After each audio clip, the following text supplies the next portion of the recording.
thanking the organizers and in particular the Prime Minister of the Chechen Republic of Ickeria, for invitation to this important event. I wish my friends Chechens all the best on the 33rd anniversary of their independence, and I hope that the next period is to be much shorter to really achieve this.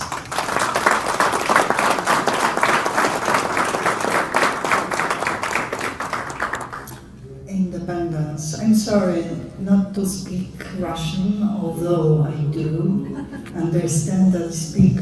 I'm sorry, after Smolensk in particular, it is pretty difficult for me to do this, so allow me to use my working language during this event.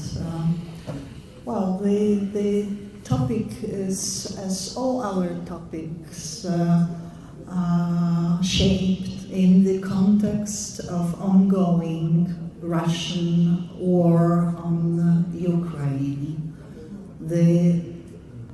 I hope unsuccessful to the very end attempt to intimidate and to occupy the free state and free nation. Of course, it is for all of us, it is a matter of utmost importance for Ukraine to win this war. Not only because of the common opponent to us and for many simply an enemy, but also because the country waging aggressive war, and the country unfortunately powerful, still the UN Security Council permanent member, so violating all possible international law provisions with waging this war. If this country is to will, it means collapse of the world we know. And that is why it is so important, and for all of us to put all possible efforts to make it impossible.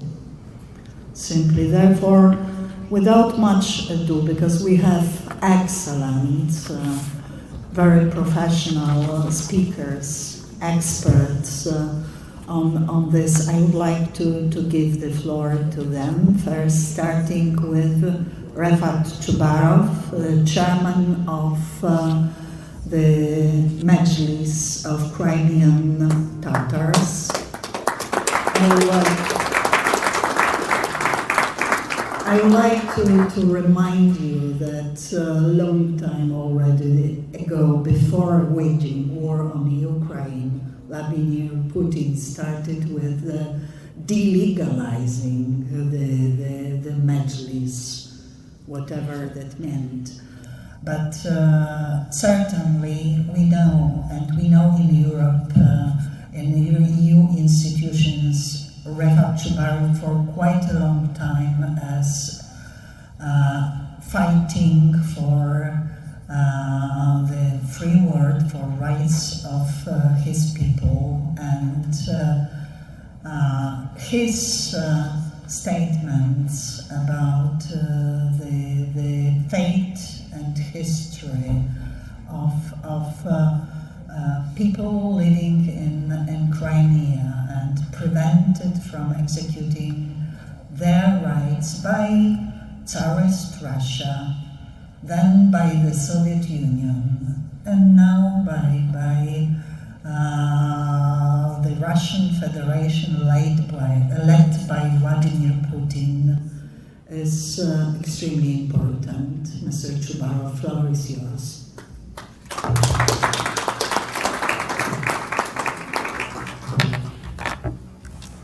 Щиро дякую, пані Анна. У крымских татар есть такое выражение, я думаю, что оно есть у многих народов. На крымско-татарском оно звучит следующим образом. Тикленилген байлах hiçbir zaman inmez, düşmez. Знамя, однажды поднятое, никогда не должно упасть. 33 года назад провозглашенная независимость Чеченской республики Ичкерия – это не просто след в истории. Это действие, которое предопределило тогда и будет дальше определять судьбу целого уникального чеченского народа. В этом нет никаких сомнений, и если у кого-то они еще такие сомнения могут появиться, они должны их отбросить.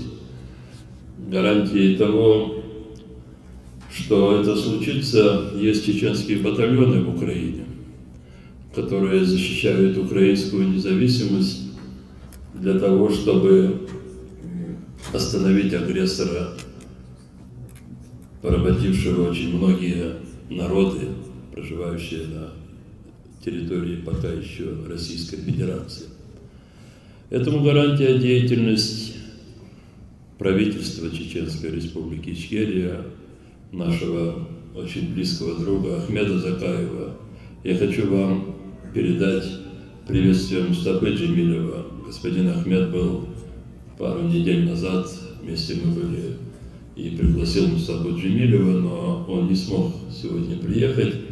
От его имени, от имени моих коллег я хочу передать вам самые добрые пожелания в работе этой конференции. И самое главное, Мустафа Джемилев, я прервал свою мысль, просто вспомнил самое главное. Мустафа Джемилев, отец двоих чеченских детей, они уже большие. Это человек, который в годы Первой Чеченской войны взял на воспитание двоих детей, они его называют отцом. Это для нас большая честь.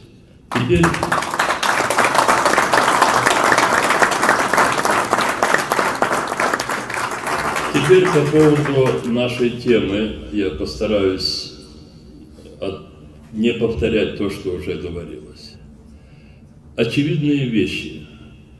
Современный мир очень прагматичен. Политика многовекторная.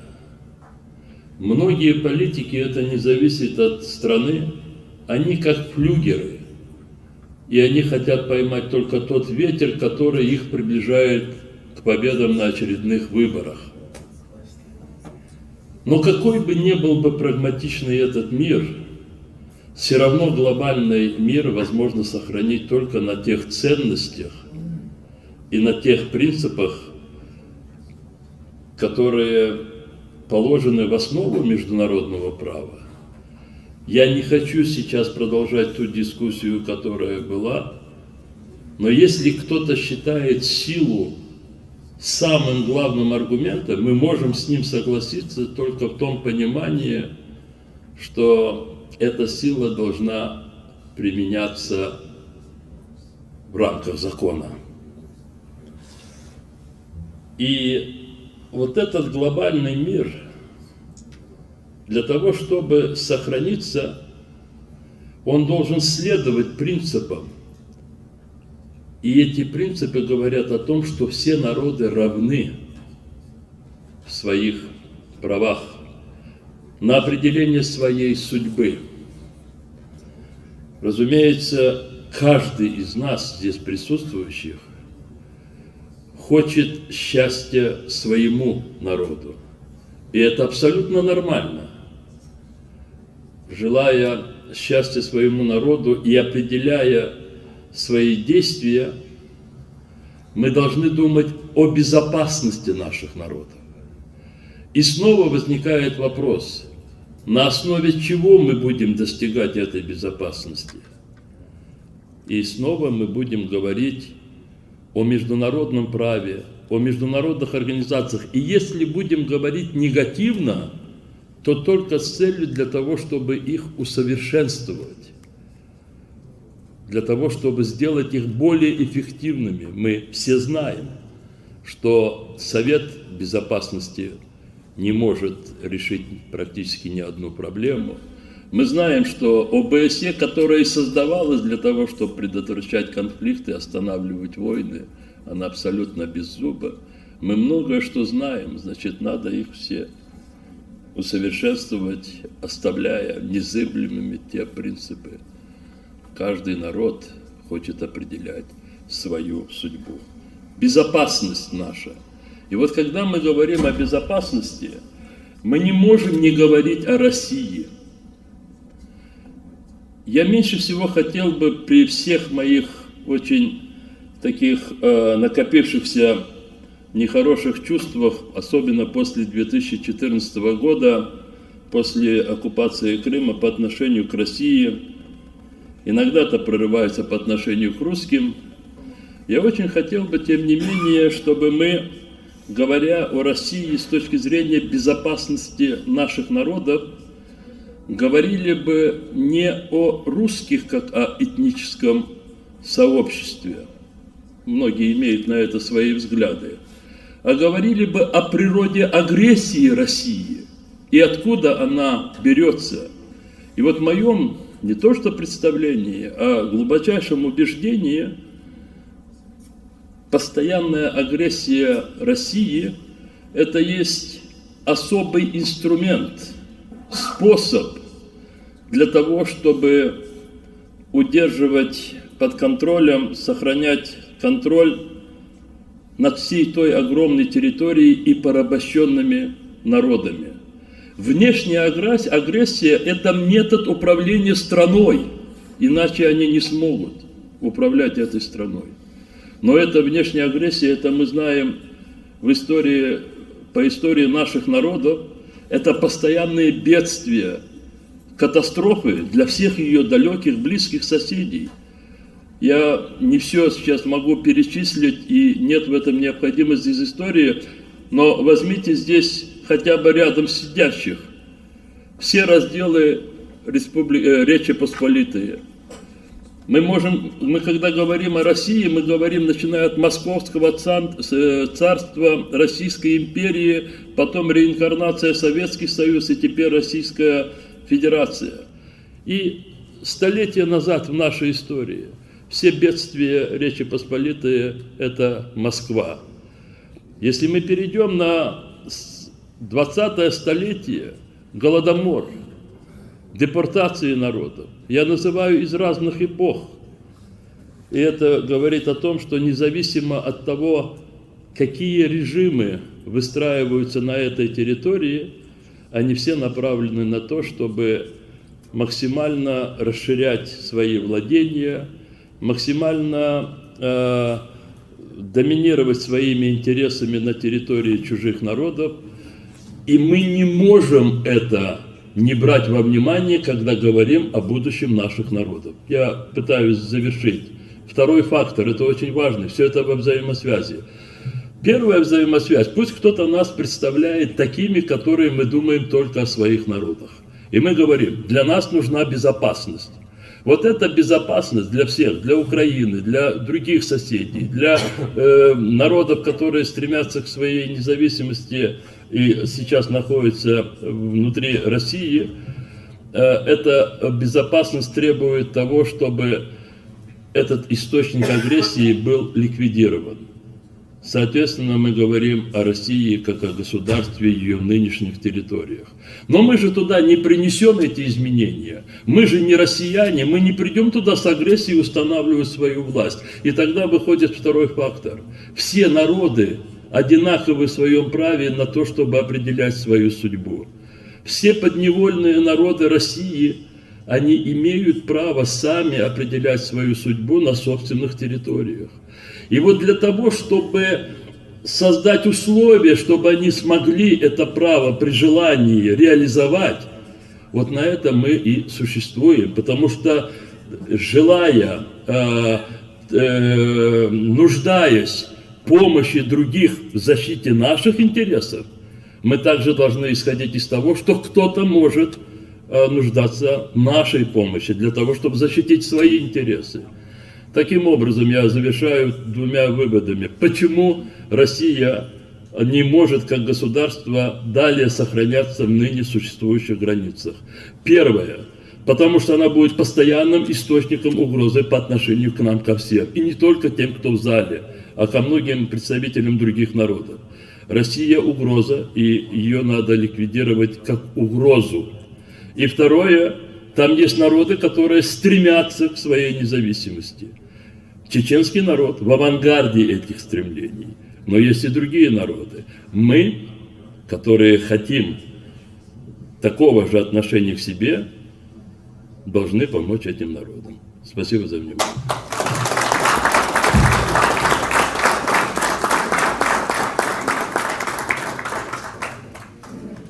Thank you very much indeed, Mr. Chubarov.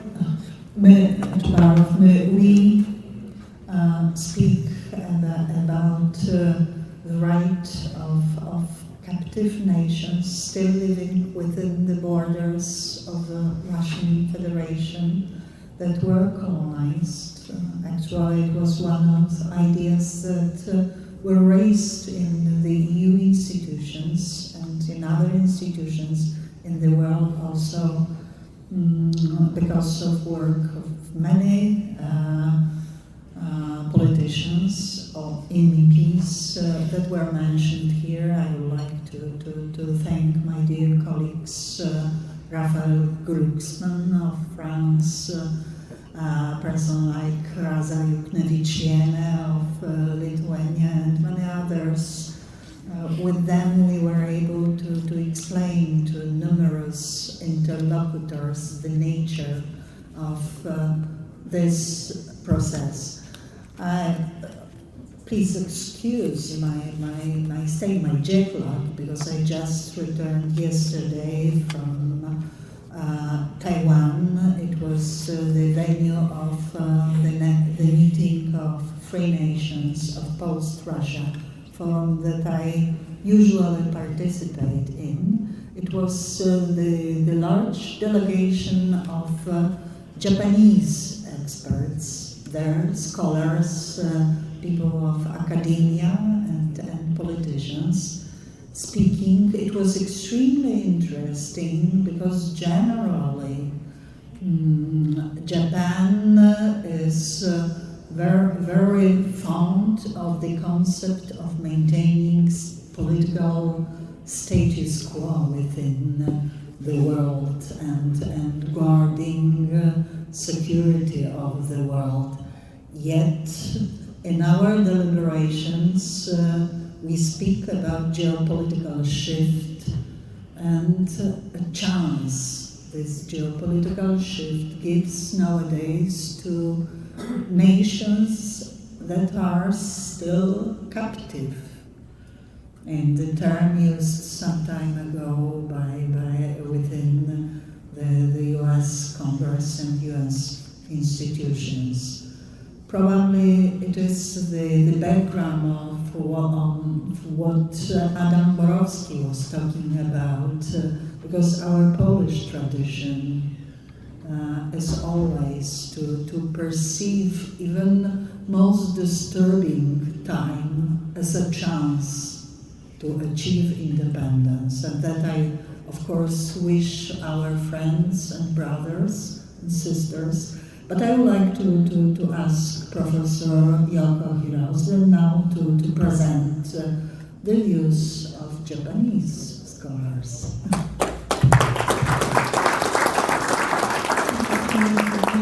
Introduction, ladies and gentlemen, and honored guests. Thank you for the great honor of inviting me to speak at the important occasion, the 33rd anniversary of the Declaration of Independence of the Czech Republic of Ickeria.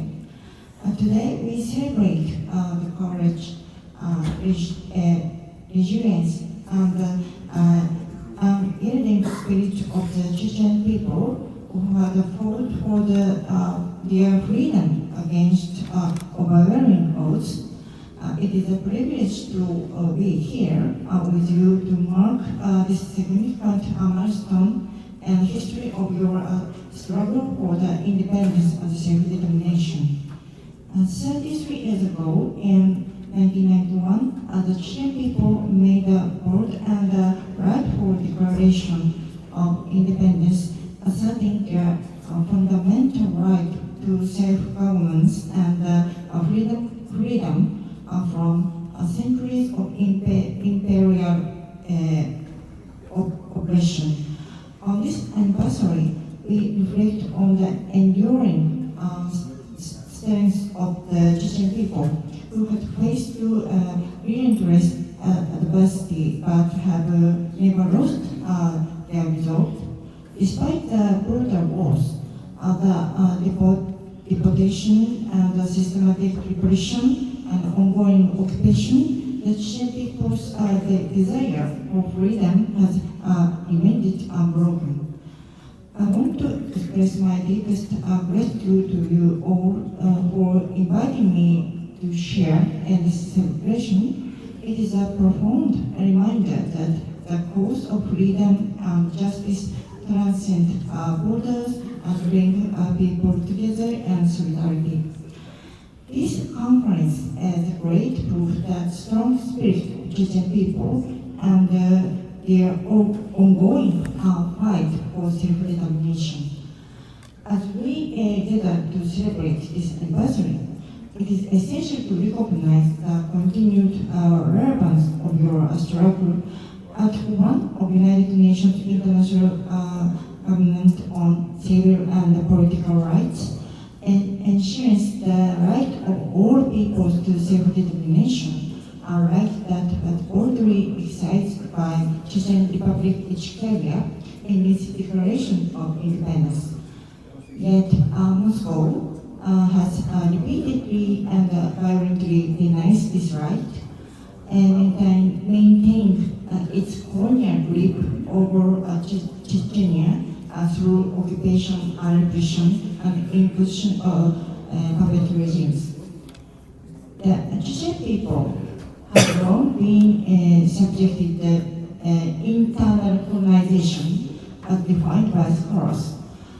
For centuries, Russia has treated Chechnya not as a partner, but as a colony, exploiting its resources and suppressing its people. The installation of authoritarian leaders, the brutal suppression of dissent and cultural elimination of Chechen identity are all hallmarks of a colonial regime that seeks to dominate rather than govern. The United Declaration on the Right of Indigenous People asserts the right of indigenous people to preserve their language, cultures, and political institutions. Yet, Chechnya remains deprived of these fundamental rights under Moscow's rule.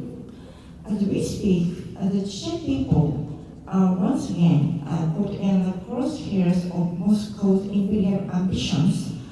Under the guise of conscription, young Chechen men are being sent to fight in Russian illegal war in Ukraine. It is a grim irony that people who have fought so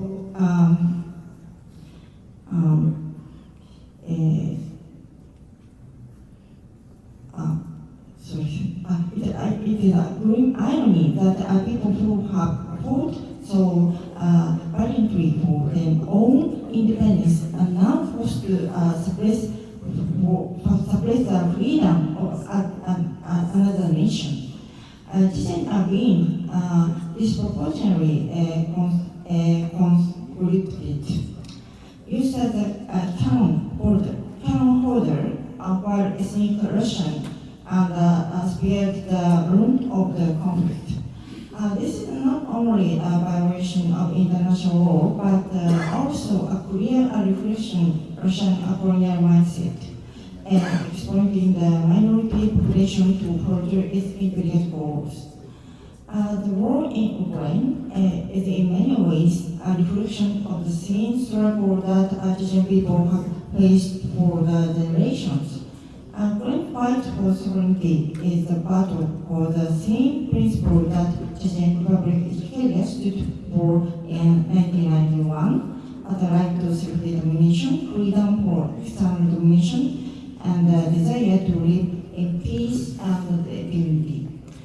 The international community must recognize that white Ukraine freedom intertwined with the struggle of all oppressed people, including Chechens. Let us also acknowledge the historical resilience of Chechen people. In the face of genocide, deportation, and cultural annihilation, the Chechens have preserved the identity of their will to be free. The resilience is inspiration to all those who in injustice who seek justice and freedom in the world. The Chechen Republic Ickeria may not yet have achieved full independence, but its spirit of resilience remains on, and its right to sovereignty remains undeniable.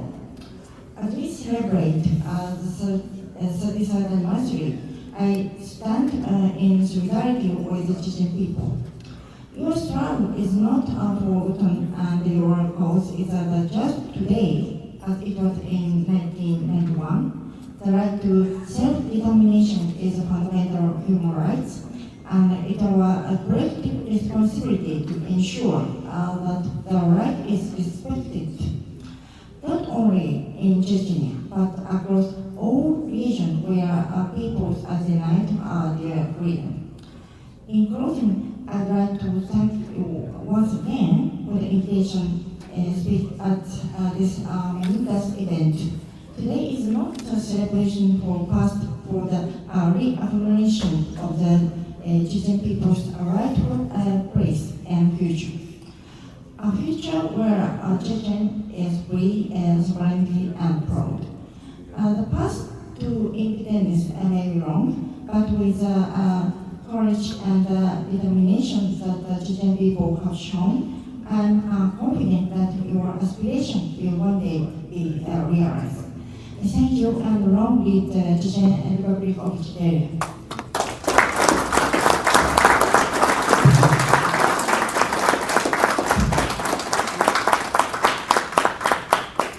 Thank you, Professor, for your important statement. I would like personally to thank you for mentioning the fate of children and remind the whole audience that next year we commemorate 60th anniversary of the Nobel Peace Prize granted to UNICEF. Probably it is time to remember the hecatomb of Chechen children during two Chechen wars waged by Russian Federation on this small nation. But in this small community, around 40,000 of kids, of children perished. Just try to remember about this. And second, that is worth remembering. Of course, it happens all over the world, being it Africa or Asia, just to name nations also intimidated within the PRC. But I would like especially to mention deportation of Ukrainian children. This genocidal action quite recently by Russian Federation means necessity for whole free world to take action. We are obligated under the same international law to do this, not to observe this in limbo. That requires action and active prevention or the future by those enjoying freedom. Now I'd like to give the floor to Francesco Beninetti, who is the honorary consul of Czech Republic of Ickeria in Italy, moreover, a writer and public figure, a politician as well. Floor is yours. Thank you to Anna Fotыga and good evening to your presence. About 2,000 years ago, the Latin philosopher and politician Seneca gave a brilliant definition of luck. Luck, he said, is what happens when preparation meets opportunity. The success of an enterprise is not just about seizing a good moment. We must be prepared to take advantage of it. Studying history is certainly not helpful in predicting the future, but it is an excellent tool for understanding our own and our opponents' weaknesses.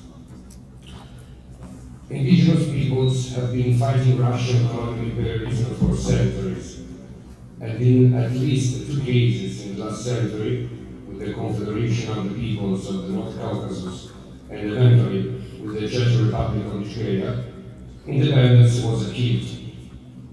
But if we are here today, it is because the goal of free space independent from Moscow's imperial rule has not been obtained yet. This fact might discourage some people, but first of all, it shows us that the desire for freedom that animates a nation existence cannot be banned even after centuries of oppression. If this is true, it means that the idea that underlies a nation is a strong idea. It draws legitimacy from identity, from brotherhood, from the sacred relationship that binds the people who make it up to the land they inhabit. Quite the opposite from the imperial idea, which is weak, because it draws its legitimacy solely from the exercise of force. It has no purpose except domination justified by violence. The national idea can endure defeats because it is strong in itself. The imperial idea, on the other hand, is doomed to always win, because should it lose, it has no reason to exist. Let us look at the Russian Empire. Every time Moscow had to suffer a defeat, its empire collapsed. It happened in 1917 during World War I, and it happened again in 1989 with the end of the Cold War. After each of these events, the imperial apparatus tries to revive the hegemonic idea, each time seeking a new mission.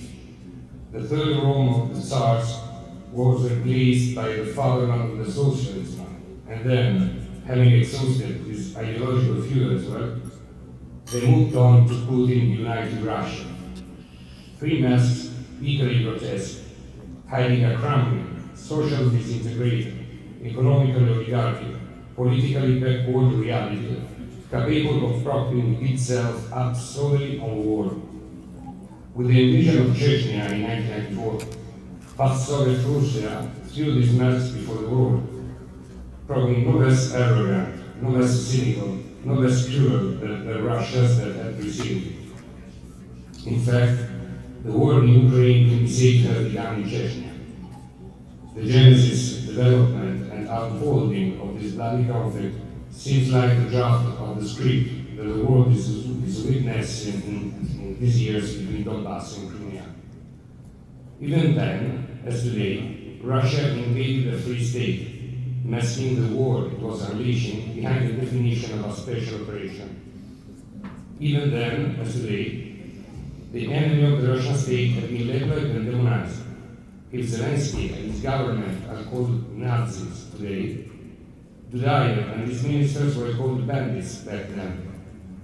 Even then, as today, convinced of their superiority, Russians marched on the capital, claiming to bend the people to their will, as they had done several times in the Soviet era. But even then, as they were forced to retreat, only to unleash a bloody total war. the most devastating European war since 1945.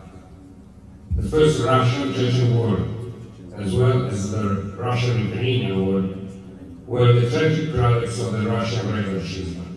A parabola, at least from Grozny to Kiev, passing through Georgia, Crimea, Belarus and Donbass, with one substantial difference, that the Russians lost that first war against Chechnya.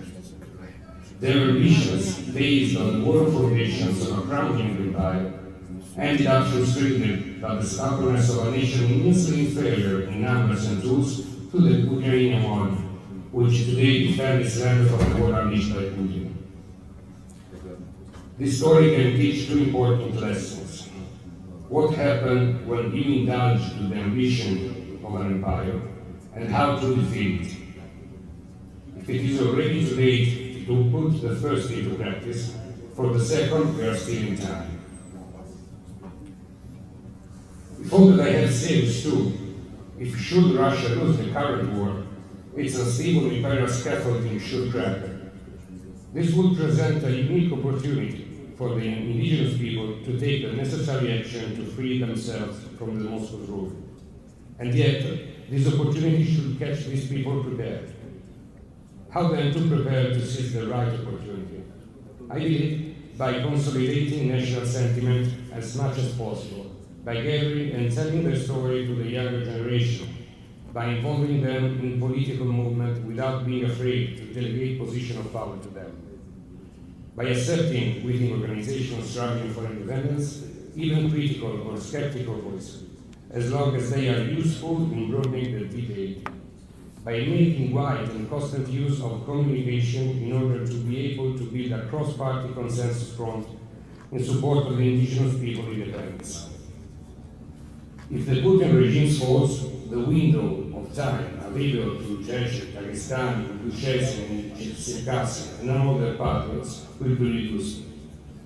At that moment, a transnational identity movement will have to be ready to support the demands of all indigenous people, occupying the information space with great speed, building a network of political relations with supports in every possible government and parliament, expressing their ruling trust equal to the situation, credible both culturally and on the human and political level. At that time, a generation of young people embedded in society and equipped with the necessary tools to lead the public opinion, both at home and abroad, will have to be ready to take up the battle. Creating such a vast, such an open, such a political nature movement is not easy, and it requires a great deal of self-control and tireless work. But I am sure that if the indigenous peoples know how to federate their aspirations, focusing on the single goal of freeing themselves altogether from the Russian imperialism, promoting each other loyalty and cooperation, the opportunity will find them prepared, and they will succeed. After all, think about it. The Chechens alone succeeded in defeating Russia in 1996. What could all the indigenous people united in one front do? I conclude my speech by leaving this question open. Thank you for your time.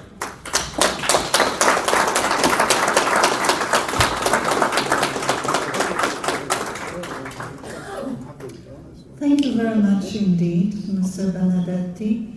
We speak during this panel of very noble values and noble provisions of the international right of people to self-determination, and certainly people of Chechen Republic, Ickeria, Ingushetia, other nations have shown it for centuries that this right is so important to them. Allow me also to recall my own family experience. My grandfather was sent a long time ago to Siberia under Tsar, it's true. And in my family there is still legend of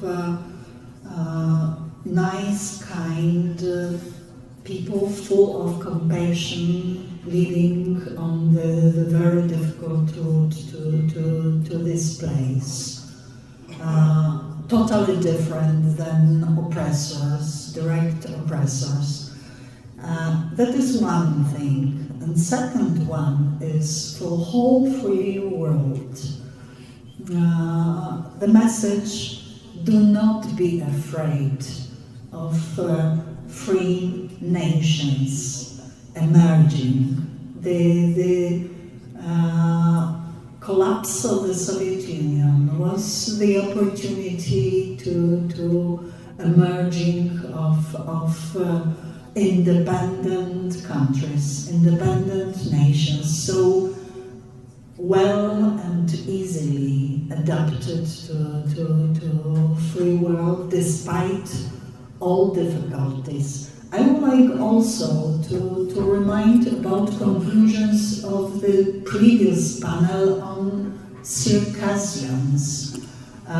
If not speaking of noble values of international law, let us also remind about important interests, including strategic interests of the collective West, and namely the Black Sea security and Black Sea strategy, the consolidation of Caucasus nations, reminding of the mountainous Republic of Caucasus, is extremely important to guard security of Black Sea. It was rightly reminded by our American colleagues and friends.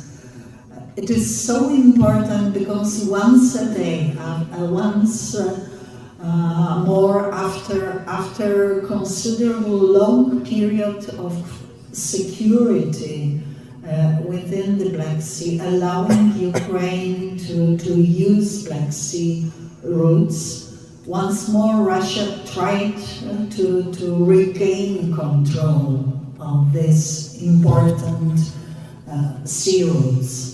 They are really important. That's long-standing policy of Russia, Tsarist Russia, the Soviet Union, and Russian Federation now, to keep to curb the free navigation in the world, to keep seas, high seas, as internal lakes subordinated to Russian imperial policies. We should prevent this, and that is also eventual positive change in nations still captive within the borders of Russian Federation while reaching their independence. Thank you.